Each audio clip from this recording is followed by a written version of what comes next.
یہ ایمان ہمیں سکھلاتا ہے کہ مولا کائنات کی ولایت میں رہیں تو انشاءاللہ خود بخود خیر ذات سے آپ کی جاری ہوگا. اور اگر کوئی گناہ کر بھی لے، امام سے پوچھا گیا بظاہر ساتویں امام سے کہ اے مولا آپ کا چاہنے والا ہے، گناہ کر لیتا ہے، کیا ہم اس پہ تبرہ کریں؟ امام نے کہا نہیں، تبرہ نہ کرو اس پر. اس کا عمل، بہت خوبصورت تعبیر ہے، مولا نے کہا اس کا عمل غلط ہے، اس کی ذات پاک ہے، چونکہ ہماری ولایت کے نور کو مانتا ہے. سبحان اللہ، سبحان اللہ، کیا کہنے کا سبحان آپ اللہ. سوچئے گا مولا نے جب ہم اور آپ کو اتنی عزت عطا کی ہوئی ہے تو کیا حق نہیں بنتا کہ ہم پلٹ کر کچھ اللہ اکبر. مولا کی خدمت میں تحفتاً ہدیتاً بھی کیا پیش؟ کہنے قبلہ، سبحان اللہ، کیا کہنے. واہ واہ واہ. ایک مل کے صلوات اور بھیج دیں محمد و آل محمد پر. اللهم صل على محمد وآل محمد وجل فرجا. امام نے کہا گناہ بھی کرے تبرہ نہ کرو اس پر، اس کی ذات پاک ہے، عمل اس کا غلط ہو گیا ہے. کہ مولا فاسق کہہ سکتے ہیں اسے؟ امام نے کہا نہیں، فاسق العمل کہو، عمل میں فاسق ہو گیا ہے، ذات کا فاسق نہیں ہے. ذات پاک ہے جبھی آیا ہے یہاں پر. ٹھیک ہے. کئی مرتبہ ایسا ہوتا ہے کہ عمل بظاہر بہت برا ہو، لیکن یہ جو ذات میں اندر ایک طہارت ہوتی ہے نا، وہ کھینچ لیتی ہے انسان کو. یہ ہے ان الحسین مصباح الہدی و سفینۃ النجاہ. حسین ہدایت کا چراغ ہے اور نجات کی کشتی ہے.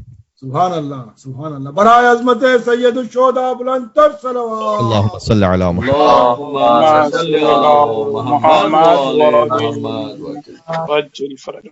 ایک آغا سید مہدی قوام تھے. میں چھوٹے چھوٹے واقعات اس لیے سناتا ہوں کہ اس سے ہمیں بڑی ہدایت ملتی ہے، اور عام انسانوں کے واقعات ہوتے ہیں، یعنی علماء ہوتے ہیں لیکن بہرحال غیر معصوم ہیں. ہمارے ہی زمانے سے کچھ پہلے ہماری زمانے کے افراد سے موٹیویشن ملتی کہ جب وہ کر سکتے تو میں کیوں نہیں.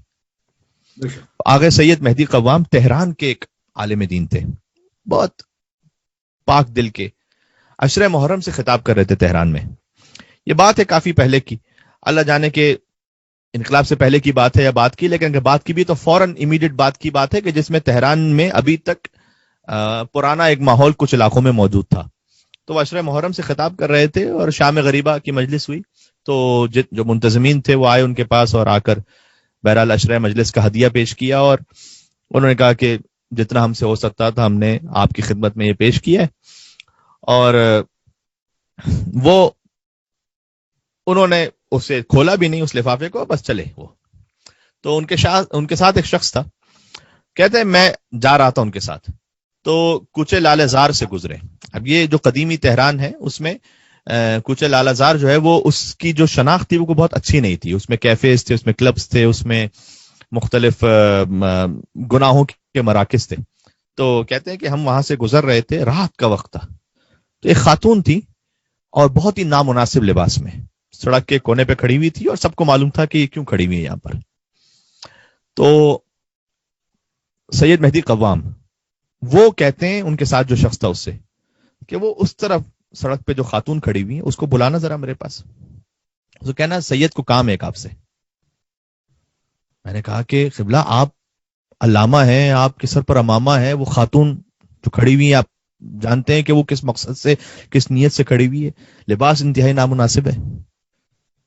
تو سید مہدی قوام کہتے ہیں کہ میں کہہ رہا ہوں نا بلاؤ اسے کہو کہ سید کو کام ہے آپ سے. تو وہ گیا، اس نے خاتون سے کہا کہ وہ سامنے سید موجود ہیں، اسے کام ہے آپ سے ایک. وہ خاتون آئی، اس نے بھی آ کر جب قریب پہنچی دیکھا کہ امامہ ابا قبا میں ایک عالم موجود ہیں. کہا آپ نے مجھے بلایا ہے؟ ان کے پاس جو انویلپ تھا ہدیے کا عشرہ محرم سے، وہ انہوں نے خاتون کی طرف بڑھایا اور کہا کہ یہ ہدیہ ہے آپ کے لیے امام حسین علیہ السلام کی طرف سے. اللہ اکبر، اللہ اکبر. اس شرط پر کہ یہ وعدہ کرو کہ جب تک یہ ہدیہ آپ کی زندگی میں مال اور اسباب یہ جاری رہے گا یہ حرام کام نہیں کرو گی تم. اللہ اکبر. اسے ہاتھ میں دیا اور پلٹ کر دیکھا بھی نہیں، چلنے لگے. اچھا واقعہ گزر گیا، کیونکہ بہرحال تہران میں چاہے اس قسم کے گناہوں کے مراکز تھے لیکن کیا کیا جائے کہ تھے تو وہی شیعہ ہی تھے، وہ ان میں سے اکثریت. تو وہ خاتون بھی شیعہ تھی. اب فاسق العمل ہے. امام نے کہا نا کہ ہمارے چاہنے والے کی ذات پاک ہوتی ہے, اندر نور ہدایت ہوتا ہے اس کے. تو اسے دیا, وہ کہا کہ جب تک یہ ہدیہ چلتا رہے نا اس وقت تک دیکھو یہ گناہ نہیں کرنا, یہ بس تم مجھ سے وعدہ کرو یہ ہدیہ تمہارے لیے امام حسین علیہ السلام کی طرف سے. چلنے لگے آگے, اس سے بات بھی نہیں کی آگے. کہتے کئی سال گزر گئے, میں پھر کربلا گیا. کربلا میں حرم امام حسین علیہ السلام سے باہر نکلا تو ایک شخص آیا میرے پاس اور اس نے کہا کہ آغا سید مہدی قوام. کہا میں جی. کہا میری زوجہ ہیں وہ وہاں پر موجود ہیں, وہ آپ سے بات کرنا چاہتی ہیں. کہتے میں وہاں گیا, ایک خاتون باحجاب, اس خاتون نے بات کرنے کے لیے اپنا مکنا ہٹایا تھوڑا سا اور مجھے آواز سے لگا کہ زار و قطار رو رہی ہے شدت سے. اور اس خاتون نے مجھ سے کہا کہ آپ نے مجھے پہچانا کیا؟ میں نے کہا کہ نہیں پہچانا میں نے آپ کو. کہ یاد ہے چند سال پہلے آپ تہران کی فلاں سڑک سے گزر رہے تھے اور آپ نے مجھے قریب بلایا تھا, میرا لباس بہت نامناسب تھا اور آپ نے میرے ہاتھ میں ایک انویلپ رکھا تھا اور کہا تھا یہ ہدیہ ہے تمہارے لیے امام حسین علیہ السلام کی طرف سے. کہتے ہیں آپ دے کر چلے گئے, میں تو وہیں سڑک پر بیٹھی زار و قطار روتی رہی بہت دیر تک, اور میں اپنے آپ سے کہتی رہی کہ عشرہ محرم گزر گیا, مجھے احساس بھی نہیں ہوا میں کن گناہوں میں ہوں. اور وہیں میں نے بیٹھ کر وعدہ کیا. کیوں وعدہ میں نے یہ کیا کہ چاہے اب یہ ہدیہ بعد میں استعمال کروں گی, ختم بھی ہو جائے, میں گناہ کی طرف نہیں آؤں گی, اس لیے کہ میں نے دل میں یہ خیال کیا کہ کیا مجھ جیسے گناہگار پر بھی امام حسین کی نگاہ ہے.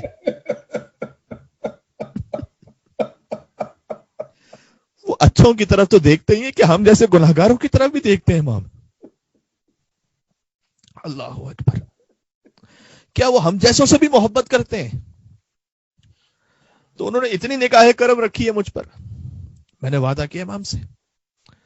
یہ بالکل وہی سید سجاد علیہ السلام کے اشعار ہیں کہ جو خانہ خدا کو دیکھ کر وہ کہتے تھے کہ انکان جودک لا یرجو اللہ ذو اشرف فمن یجود بالعاصین عن النعم. پروردگار اگر تیرا دروازہ فقط نیک لوگوں کے لیے ہوتا تو گناہگار کس کے دروازے پہ جا کے مانگتے؟ میں آپ کی جانب سے کہوں گا یا ابا عبداللہ الحسین علیہ السلام, محرم قریب ہے, اے مولا آپ کا دروازہ فقط نیک لوگوں کے لیے ہوتا تو پھر ہم جیسے کہاں جاتے, کس فرش پہ جا کے بیٹھتے؟ اے مولا آپ کریم ابن کریم ہے, سب سے بڑھ کر آپ سیدہ کے بیٹے ہیں, آپ کریمہ کے بیٹے ہیں, تو آپ کا فرش فقط ایسا نہیں کہ نیک لوگوں کے لیے فقط اس میں کوئی عالم مجتہد آیت اللہ کوئی بہت اچھا مومن فقط وہی آئے گا, نہیں.